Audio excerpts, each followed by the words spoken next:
Our stories. I'm a car thief, I regret my recent score. I know it's not the most honorable profession, but it's usually easy and it pays the bills. So the way I run my game is as follows. I cruise around low-income neighborhoods. I do this because of the higher overall crime rate and the lower police presence. Here I can be just a statistic in an ocean of other criminal activity. Also, no one really expects a shitty car to get stolen, and when it is, there's a chance it won't be reported.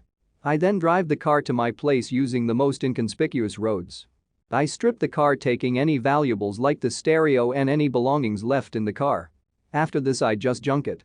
This usually nets me about $300 to $700, which is less than it's worth, but it's convenient.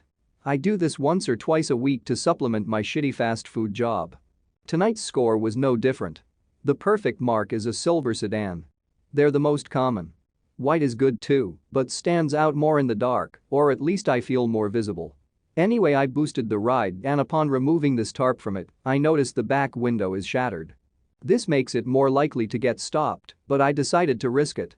The rain started just as I got out of the neighborhood. Soft as first and then pounding down on the roof of the car. For a few moments I thought I heard a knocking, but I dismissed it as the rain. The storm grew as I got to the edge of town. The street lights ended and moonlight was minimal. The dim headlights did little to aid my vision.